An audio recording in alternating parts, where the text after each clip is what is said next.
अस्सलाम वालेकुम, मैं हूं अली रज़ा और आप देख रहे हैं मेरा यूट्यूब चैनल केमिस्ट्री वर्ल्ड। हमने प्रीवियस लेक्चर में डिस्कस किया था कि दो इनैंशियोमर्स हैं, हम किस तरह उनका रैसमिक मिक्सचर बना सकते हैं और उस रैसमिक मिक्सचर को बनाने की वजह से उन इनैंशियोमर्स की ऑप्टिकल एक्टिविटी पर क्या फ़र्क पड़ता है। ठीक है, तो अगर आपको रैसमिक मिक्सचर का बेसिक कंसेप्ट नहीं पता तो मैंने रैसमिक मिक्सचर पर जो प्रीवियस लेक्चर की वीडियो थी वो डिस्क्रिप्शन में पिन कर दी है, आप उसको जाकर देख सकते हैं। तो रैसमिक मिक्सचर का मैं एक आपको बेसिक सा इंट्रो फिर दे देता हूँ ताकि आपकी यहाँ से इस लेक्चर में बेस बन जाए। तो रैसमिक मिक्सचर बेसिकली इस तरह होता है कि हम दो ऑप्टिकली एक्टिव आइसोमर्स लेते हैं। ठीक है, एक होता है हमारे पास पॉजिटिव और एक होता है नेगेटिव। ठीक है, ये दो ओपोजिट ठीक है ऑप्टिकल आइसोमर्स हैं, दो ऑप्टिकली एक्टिव, दो ओपोजिट रोटेशन देने वाले प्लेन पोलराइज लाइट को। ठीक है, ये ऑप्टिकल आइसोमर्स होते हैं। हम इनको एक कंटेनर में फिल कर देते हैं। ठीक है, जब एक कंटेनर में फिल कर देते हैं तो इनका एक मिक्सचर बनाकर ठीक है मिक्सचर बन जाता है। मिक्सचर जब बन जाता है ठीक है, तो जब प्लेन पोलराइज लाइट आती है तो ठीक है, जब ये पॉजिटिव पर पड़ेगी ठीक है डेक्स्ट्रो पर पड़ेगी तो वो इसे क्लॉकवाइज ठीक रोटेट करवाएगा, और जब ये नेगेटिव पड़ेगी negative laevo rotatory optical isomer पर पड़ेगी तो उसे वो एंटी क्लॉकवाइज रोटेट करवाने की कोशिश करेगा। तो इसी की वजह से जब प्लेन पोलराइज लाइट हमें बाहर मिलेगी ठीक है, वो लाइट हमें बाहर ड्राइव होगी तो वो उसी प्लेन में हमें मिल जाएगी जिस plane single plane polarise light हमने रैसमिक मिक्सचर पर डाली थी। तो इस तरह ये ओवरऑल ऑप्टिकली एक्टिव नहीं रहेगा। ठीक है, ऑप्टिकली इनएक्टिव हो जाएंगे वो इनैंशियोमर्स जो बेसिकली इनफरादी तौर पर ऑप्टिकली एक्टिव थे। तो ये हमारे पास रैसमिक मिक्सचर का कंसेप्ट होता है। तो इसमें मैंने आपको बताया था कि हम नेक्स्ट लेक्चर में, जो कि हमारा लेक्चर नंबर 7 है स्टीरियो केमिस्ट्री की लेक्चर सीरीज़ का, इसमें हम देखेंगे कि ये तो हमने खुद बना लिया ना। ठीक है, रैसमिक मिक्सचर, अगर हमें कोई कह दे कि ये हमारे पास रैसमिक मिक्सचर है ठीक है, उसे रिजॉल्व करके दिखाएं। एक रैसमिक मिक्सचर जैसे ये मैंने बनाया, फॉर एग्जांपल मैं टार्टेरिक एसिड इसमें ले लेता हूँ, मैंडेलिक एसिड ले लेता हूँ। ठीक है, उसको कहता है कि जी इसके ऑप्टिकल आइसोमर हैं इसके दो, उसको रिजॉल्व करें कि डेक्स्ट्रो रोटेटरी को अलहदा करें, लीवो को अलहदा करके दिखाएं और बताएं कि कितने ऑप्टिकल आइसोमर इसमें इस रेसिमेट में पाए जाते हैं। तो बेसिकली आपको पता होना चाहिए कि रैसमिक मिक्सचर किसे कहते हैं, रेसिमेट किसे कहते हैं, तब जाकर आपको इस लेक्चर का बगौर जायज़ा आप ले पाएंगे। इसलिए आप प्रीवियस लेक्चर नंबर 6 को जाकर देखें। चलें आगाज़ करते हैं कि हम रेसिमेट को किस तरह रिजॉल्व कर सकते हैं। ठीक है, तो सबसे पहले इस टॉपिक का हमारे पास जो इंट्रो बनता है, जो हम कहेंगे कि इस बेसिकली हम करने क्या जा रहे हैं, तो it is the process of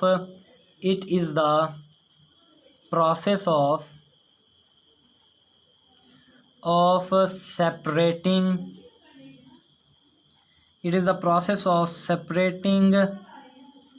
इनैंशियोमर्स। मैंने आपको बताया था कि किसी भी कंपाउंड के, जैसे टार्टेरिक एसिड, लैक्टिक एसिड के ठीक है, दो ऑप्टिकल आइसोमर्स ले लेंगे। ठीक है, उनको जो मिरर इमेजेस होंगी एक दूसरे के, वो इनैंशियोमर्स कहलाते हैं। सेपरेटिंग इनैंशियोमर्स, दो एक ऑप्टिकली एक्टिव कंपाउंड के इनैंशियोमर्स को सेपरेट करना है कहाँ से, इन रैसमिक मिक्सचर। ठीक है, रैसमिक मिक्सचर में जो इनैंशियोमर्स पाए जाते हैं उनको जो हम सेपरेट करते हैं उसको हम कहते हैं रेजोल्यूशन ऑफ रैसमिक मिक्सचर। तो बेसिकली एक इनैंशियोमर्स को रैसमिक मिक्सचर में सेपरेट करने की एक टेक्निक है, एक मेथड है। तो हम ये देखेंगे कि किन किन मेथड से हम रैसमिक मिक्सचर को ठीक है उसको रिजॉल्व करके मुख्तलिफ उसके इनैंशियोमर्स ऑप्टिकल आइसोमर्स को जुदा कर सकते हैं और उसकी क्या क्या टेक्निक्स हैं। तो इसमें सबसे पहले जो हमारे पास मेथड आता है वो है मैकेनिकल मेथड। ठीक है, कि हम मैकेनिकल मेथड के ज़रिए किस तरह मुख्तलिफ रैसमिक मिक्सचर्स को जुदा कर सकते हैं। दूसरा है हमारे पास केमिकल मेथड। जो केमिकल मेथड है ये हमारी केमिस्ट्री पॉइंट और एग्जामिनेशन पॉइंट के हिसाब से बड़ा ही इम्पोर्टेंट मेथड है। थर्ड हमारे पास आता है selective absorption method, selective adsorption method, sorry adsorption method. आप इसे क्रोमेटोग्राफी मेथड भी कह सकते हैं, ठीक है, या कॉलम मेथड भी कह सकते हैं। सिलेक्टिव एडजॉर्प्शन मेथड ये हमारे पास थर्ड है। और फोर्थ हमारे पास आता है इंजाइमेटिक मेथड, इंजाइमेटिक मेथड, या हम इसे बायोकेमिकल मेथड भी कह सकते हैं, ठीक है। घबराना नहीं कि बायोकेमिकल मेथड आ जाए तो हम उसमें क्या लिखेंगे, वही इंजाइमेटिक मेथड वाला प्रोसेस ही लिखेंगे। चले हम इन्हें फर्स्टली डिस्कस करते हैं। हम मैकेनिकल मेथड, मैकेनिकल मेथड किस तरह हम यूज़ करके एक रेसिमिक मिक्सचर से निकाल सकते हैं इनांशियोमर्स को किसी भी ऑप्टिकली एक्टिव सब्सटेंस के। Mechanical method, mechanical method basically use किया था पास्चर ने। पास्चर ने ये मेथड यूज़ किया था। पास्चर ने क्या किया कि अमोनियम टार्ट्रेट लिया, ठीक है, अमोनियम टार्ट्रेट लिया, और एक कंडीशन है इसको यूज़ करने के लिए। वो कंडीशन ये है कि जो हमारे पास रेसिमिक मिक्सचर है जिस कंपाउंड का, वो हमारे पास क्रिस्टलाइज फॉर्म में होना चाहिए। क्रिस्टल फॉर्म नेसेसरी है, इसमें नेसेसिटी है, ठीक है। नेसेसिटी ये है कि जो हमारे पास रेसिमिक मिक्सचर है जिसे हमने रिजॉल्व करना है वो हमारे पास क्रिस्टल फॉर्म में होना चाहिए, ठीक है। और पास्चर ने क्या किया, पास्चर ने फर्स्टली इस मेथड, मैकेनिकल मेथड को यूज़ किया किसके ऑप्टिकल आइसोमर्स को, ठीक है, सेपरेट करने के लिए। वो था हमारे पास अमोनियम टार्ट्रेट। तो ये आपने याद रखना है, एग्जाम्पल अगर लिखनी पड़ जाए मैकेनिकल मेथड में हम किस ऑप्टिकल एक्टिव कंपाउंड के आइसोमर्स को रिजॉल्व कर सकते हैं, वो है अमोनियम टार्ट्रेट। तो अमोनियम टार्ट्रेट के उसने क्रिस्टल्स को लिया और हैंड पिकिंग के ज़रिए उस जो सॉल्यूशन में, उस रेसिमिक मिक्सचर के सॉल्यूशन में आप खुद अंदाज़ा लगा लेंगे क्रिस्टल पड़े हैं सीधे सीधे, तो वो आप हैंड पिकिंग से अपने हाथ से उठाकर आप उनको सेपरेट कर लेते हैं, ठीक है। और वो सेपरेट करना ये है हमारे पास सिंपल सा मैकेनिकल मेथड कि हम किस तरह रेसिमिक मिक्सचर अगर कोई क्रिस्टल फॉर्म में हो उसको किस तरह पास्चर के मेथड से हैंड पिकिंग के ज़रिए सेपरेट कर सकते हैं। मगर इस हैंड पिकिंग जो मेथड है इसमें हमारे पास कुछ ड्रॉबैक्स भी हैं, ठीक है। तो इसके जो ड्रॉबैक्स हैं वो भी हमें पता होने चाहिए। आप एक बात सोचें कि एक काम हम हाथ से कर रहे हैं और एक काम हम मशीनरी के ज़रिए करते हैं, तो उसमें बड़ा डिफरेंस होगा। तो फर्स्ट ऑफ ऑल ये हमारे पास टाइम कंज्यूमिंग है, बहुत ही टाइम कंज्यूमिंग है। आप खुद अंदाज़ा लगाएं कि एक एक क्रिस्टल के उस रेसिमिक मिक्सचर में से एक एक क्रिस्टल उस कंपाउंड का उठाना कितना टाइम कंज्यूम होगा। और दूसरा हमारे पास ये फीजिबल भी नहीं है, ये ज़्यादा वर्केबल भी नहीं है। क्यों वर्केबल नहीं है, क्रिस्टल उठाते हुए आप उन क्रिस्टल्स को डैमेज कर सकते हैं। आपके पास वो जो कंपाउंड है उसका ऑप्टिकल आइसोमर, ठीक है, उसको आप ज़ाया कर सकते हैं, ठीक है, जिसकी वजह से आपका डेक्स्ट्रोज अगर उसका ऑप्टिकल आइसोमर ज़ाया हो जाएगा तो आपके पास रिजल्ट सही नहीं आएगा, या लीवो ज़ाया हो जाएगा तो आपके पास लीवो वाला जो ऑप्टिकल आइसोमर है वो नहीं आएगा। तो इसलिए इसके ड्रॉबैक्स भी याद रखने हैं कि ये एक तो टाइम कंज्यूमिंग है, दूसरा ये फिजिबल भी नहीं है। अब इसके बाद हम बात करते हैं, हमारे पास जो सेकंड मेथड है वो है केमिकल मेथड। ये बड़ा निहायत ही इम्पोर्टेंट हमारे पास है एग्ज़ाम पॉइंट ऑफ व्यू से जी। तो हमारे पास सेकंड जो है वो है केमिकल मेथड। तो केमिकल मेथड आप यहाँ पर नोट कर लें, इसको मार्क कर लें, हाईलाइट कर लें, ये हमारे पास एग्जामिनेशन पॉइंट ऑफ व्यू से बड़ा ही इम्पोर्टेंट है। अब जैसा कि जानते हैं कि जो हमारे पास इनांशियोमर्स होते हैं, ठीक है, इनांशियोमर्स होते हैं, उनको सेपरेट करना नहायत ही डिफ़िकल्ट काम है, इज़ डिफ़िकल्ट। अब डिफ़िकल्ट क्यों है, ये शॉर्ट क्वेश्चन भी आपके पास आ सकता है कि डिफ़िकल्ट क्यों है। क्योंकि जो इनांशियोमर्स होते हैं इनके जो मेल्टिंग एंड बॉइलिंग पॉइंट्स हैं इनमें कोई ख़ासा डिफरेंस नहीं होता, ठीक है। और इनके जो मेल्टिंग एंड बॉइलिंग पॉइंट्स हैं अगर उनमें खासा डिफरेंस नहीं है तो बहुत सारे जो हमारे कन्वेंशनल जो हम नॉर्मली यूज़ करते हैं प्रोसेसेस वो हमारे पास फेल आउट हो जाते हैं। जैसे फ्रैक्शनल हमारे पास क्रिस्टलाइजेशन है या फ्रैक्शनल डिस्टिलाइजेशन है, ठीक है, डिस्टिलेशन है, वो हमारे मेथड रूल आउट हो जाते हैं, ठीक है, वो हम यूज़ ही नहीं कर सकते क्योंकि मेल्टिंग एंड बॉइलिंग पॉइंट्स में इनका खासा डिफरेंस ही नहीं है, तो वो मेथड हमारे पास आते ही नहीं। तो हमारे पास जो केमिकल मेथड है इसमें हम भला क्या करते हैं, दो इनांशियोमर्स जो रेसमिक मिक्सचर में होते हैं ना, इनांशियोमर्स होते हैं रेसमिक मिक्सचर में जो इनांशियोमर्स प्रेजेंट होते हैं उनको हम एक केमिकल मेथड के ज़रिए नॉन आइडेंटिकल डेरिवेटिव्स की फॉर्म में चेंज कर देते हैं, डेरिवेटिव्स की फॉर्म में चेंज कर देते हैं। अब ये नॉन आइडेंटिकल डेरिवेटिव्स में चेंज करने का फ़ायदा क्या होगा, हमने चेंज कर दिया जी एक नॉन आइडेंटिकल डेरिवेटिव्स का। अब वर्ड इनका लफ्ज़ी मतलब देखें नॉन आइडेंटिकल डेरिवेटिव का, तो इसका मतलब ये है कि नॉन आइडेंटिकल जो एक दूसरे से मिलते ना हो। अगर एक दूसरे से मिलते नहीं होंगे तो इनकी फ़िज़िकल प्रॉपर्टीज़ में डिफरेंस आ जाएगा।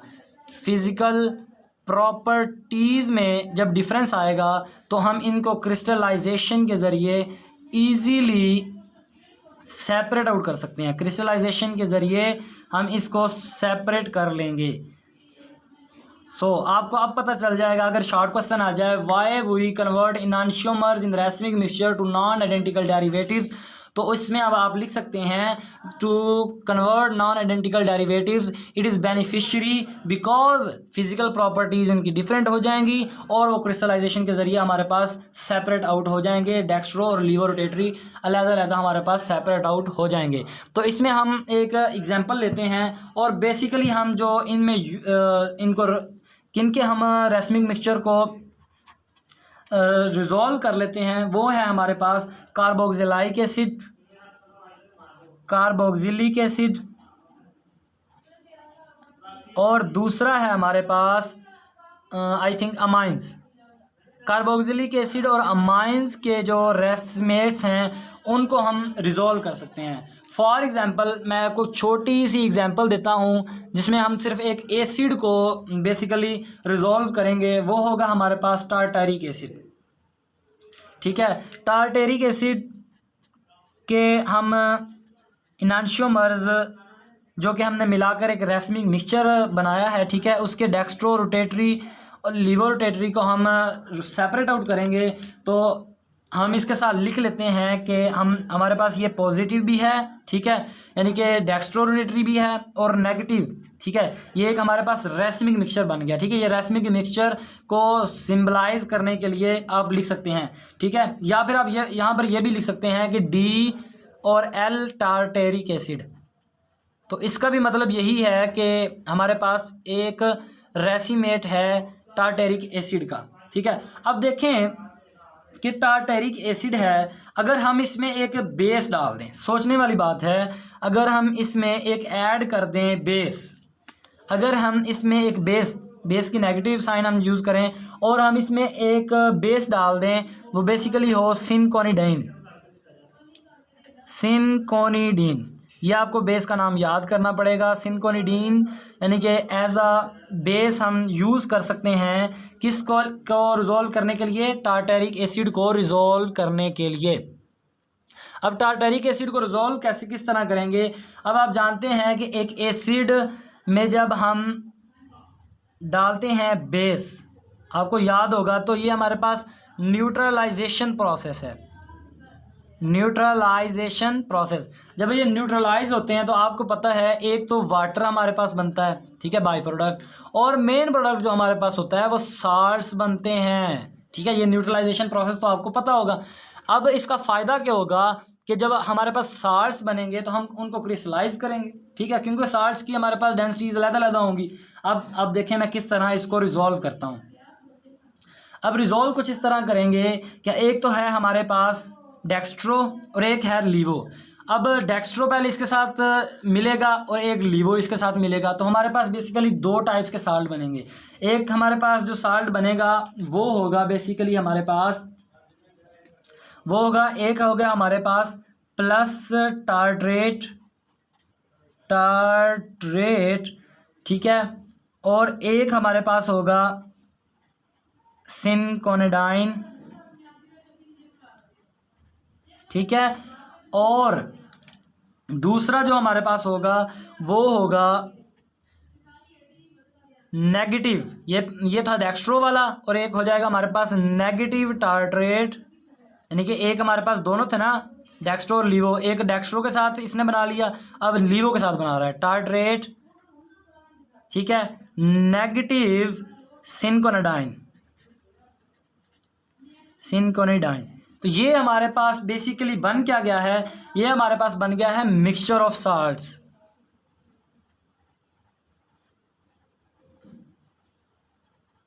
ये हमारे पास मिक्सचर ऑफ जब साल्ट बन जाता है तो हम इसे करते हैं क्रिस्टलाइज।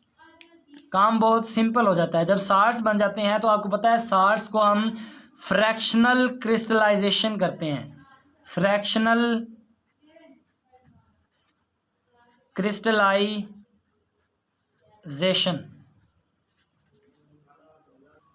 जी। तो जब हम यहाँ तक पहुँच जाते हैं तो हमारे पास एक बन जाता है प्योर पॉजिटिव साल्ट, ठीक है। प्योर पॉजिटिव साल्ट का मतलब यहाँ पर ये है, ठीक है, प्योर पॉजिटिव साल्ट का मतलब यहाँ पर ये है कि एक ऐसा साल्ट जो कि प्लेन पोलराइज को डेक्स्ट्रो रोटेट करेगा, यानी कि क्लॉकवाइज रोटेट करेगा, ठीक है, अगर उसमें प्लेन पोलराइज लाइट डाली जाए। और दूसरा हमारे पास बनता है प्योर नेगेटिव साल्ट, ठीक है। ये हमारे पास दो किस्मी साल्ट बन जाते हैं। अब जब हम इन्हें प्रोटॉन देते हैं, प्रोटोनेशन करते हैं इसकी, ठीक है, जो कि हमारे पास डेक्स्ट्रो रोटेटरी है, तो हमारे पास pure dextro rotatory tartaric acid आ जाता है, ठीक है, टार्टारिक एसिड आ जाता है। और जब इसकी हम डीप्रोटोनेशन करते हैं तो इसमें हमारे पास pure levo rotatory tartaric acid आ जाता है। तो इस तरह हमारे दो ऑप्टिकली एक्टिव आइसोमर्स हमने टार्टारिक एसिड के रेसिमिक मिक्सचर में से हमने इनको रिजॉल्व कर लिया। इसी तरह अगर बेस का करना हो तो यहाँ पर आप बेस लिखेंगे तो अल्टीमेट सी बात है, यहाँ पर आप इसको बेस से तो न्यूट्रलाइज नहीं कर सकते, तो यहाँ पर आप एसिड देंगे। एसिड यहाँ पर आप कौन सा ले सकते हैं, आप यहाँ पर टार्टारिक एसिड भी ले सकते हैं, ठीक है, और उसके साथ मेलाइस एसिड भी ले सकते हैं, मैंडेलिक एसिड भी ले सकते हैं, और फिर यही फिनोमिना होगा, ठीक है। यही बिल्कुल यही प्रोसेस से आप एक बेस को भी बेस के रेसिमिक मिक्सचर को भी आप रिजॉल्व करके उसके ऑप्टिकल आइसोमर्स ले सकते हैं। अब चलते हैं हमारे पास जो थर्ड मेथड है, डिफरेंशियल एडसॉर्प्शन मेथड या सिलेक्टिव एडसॉर्प्शन मेथड। जी, हमारे पास जो थर्ड टेक्निक है या मेथड है हमारे पास रेसिमेट को रिजॉल्व करने का, वो है सिलेक्टिव एडसॉर्प्शन मेथड या डिफरेंशियल एडसॉर्प्शन मेथड। ये बड़ा ही सिंपल सा एडसॉर्प्शन मेथड है। इसमें हम क्रोमेटोग्राफिक कॉलम, सिंपल सा मैं आपको एक कॉलम बनाकर देता हूँ, ठीक है, कॉलम बनाते हैं आप, ठीक है, उसमें आप एडसॉर्बेंट ऐड करते हैं। एडसॉर्बेंट का मतलब वो होता है जिस पर आकर कोई चीज़ अब्जॉर्ब हो जाती है या एडसॉर्ब हो जाती है, ठीक है। तो इसमें हम जो एडसॉर्बेंट लेते हैं वो आप ले लें, स्टार्च ले लें या क्वार्ट्ज ले लें, ठीक है, ETC कोई भी आप एडसॉर्बेंट ले लेते हैं, ठीक है। और उस रेसिमिक मिक्सचर में, ये एक रेसिमिक मिक्सचर है, ठीक है, यानी कि यहाँ पर कॉलम है, आप यहाँ पर आकर आप रेसिमिक मिक्सचर डालते हैं जिसमें आपके दो इनांशियोमर्स हैं। अब आप एक बात यहाँ पर ये याद रखें कि जो हमारे पास एडसॉर्बेंट होता है ना, एडसॉर्बेंट की जो, ठीक है, एडसॉर्बेंट की अब जो पसंदीदगी होती है, अब दो तरह के इनांशियोमर्स आ रहे हैं, एक हमारे पास है डेक्स्ट्रो, एक है लीवो, ठीक है। अब ये भी हो सकता है कि एडसॉर्बेंट की जो पसंदीदगी हो, ठीक है, एडसॉर्ब करने की उसकी यानी कि चाहत हो कि वो एडसॉर्ब जल्दी कर ले, स्टार्च एडसॉर्ब जल्दी कर ले जी लीवो को, तो वो जल्दी लीवो एडसॉर्ब हो जाएगा, ठीक है, उसके ऊपर आकर उस कॉलम में जल्दी नीचे आकर उस कॉलम में जल्दी नीचे को मूव कर जाएगा, ठीक है, यहाँ पर जल्दी नीचे मूव कर जाएगा, ठीक है, ये पॉजिटिव, या फिर इसकी ये भी हो सकता है कि वो नेगेटिव की तरफ उसका ज़्यादा रुझान हो, तो वो नेगेटिव जल्दी एब्जॉर्ब हो जाए। ठीक है, तो एब्जॉर्ब वो जल्दी नीचे आ जाएगा, और जितने जल्दी वो नीचे आएगा, ठीक है, उसके वहाँ से वो पता चल जाएगा कि जी डेक्स्ट्रो ऊपर रह गया है, लीवो जल्दी एब्जॉर्ब हो गया है। ठीक है, उसकी क्वांटिटी ज़्यादा जो एब्जॉर्ब होगी। इस मेथड के ज़रिए हम एब्जॉर्प्शन सेलेक्टिव, ठीक है, यानी कि स्टार्च डालेंगे तो हमारे पास फॉर एग्जांपल हम बात करते हैं कि जी स्टार्च डाला है, हमें जी डेक्स्ट्रो स्टार्च एब्जॉर्ब जल्दी करता है, तो हम उस सेलेक्टिव एब्जॉर्प्शन के ज़रिए कि जी हमने डेक्स्ट्रो को एब्जॉर्ब करवाना है, तो हम डेक्स्ट्रो को रिजॉल्व कर सकते हैं, डेक्स्ट्रो रोटेटरी ऑप्टिकल आइसोमर को हम अलहदा कर सकते हैं। इस तरह के जो हमारे पास सेलेक्टिव एब्जॉर्प्शन मेथड है, इसमें हम बेसिकली कौन से एसिड को कर सकते हैं, जिसमें आप ले सकते हैं मेंडेलिक एसिड का रेसिमिक मिक्सचर ले सकते हैं। ठीक है, मेंडेलिक एसिड को आप यह याद रखेंगे कि एग्जाम्पल के तौर पर रेसिमिक मिक्सचर आप मेंडेलिक एसिड का, ठीक है, उसके optical isomers selective differential absorption method के ज़रिए आप उसको रिजॉल्व कर सकते हैं। और चौथा हमारे पास बड़ा ही इम्पोर्टेंट बायोकेमिकल मेथड है, जिसको आप एंजाइमेटिक मेथड भी कह सकते हैं। इसमें भी बड़ा ये सिंपल सा है और शॉर्ट सा है, शॉर्ट क्वेश्चन में आ सकता है।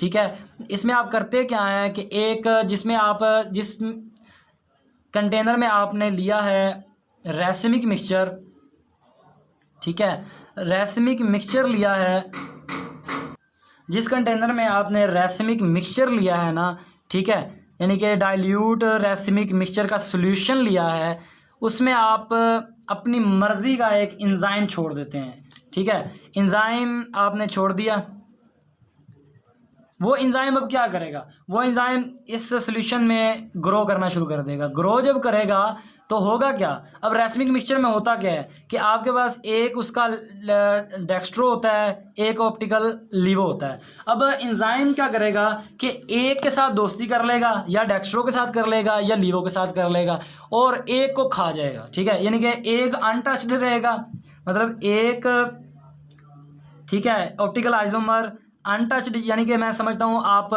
डेक्स्ट्रो को वो हार्म करता है, यानी कि खा जाता है, यानी कि फिनिश कर देता है, तो लीवो जो है वो अनटच रहेगा। ठीक है, लीवो हमारे पास अनटच रहेगा। अब एंजाइम आप कौन सा ले सकते हैं, आप यहाँ पर जो एंजाइम यूज़ कर सकते हैं वो आप मोल्ड, ठीक है, मोल्ड एंजाइम यूज़ कर सकते हैं, या पेंसिलियम यूज़ कर सकते हैं। ये एग्जाम्पल्स हैं, आपको याद रखना पड़ेंगी अगर कोई पूछ ले। ठीक है, पेंसिलियम ग्लैक्यूम यूज़ कर सकते हैं।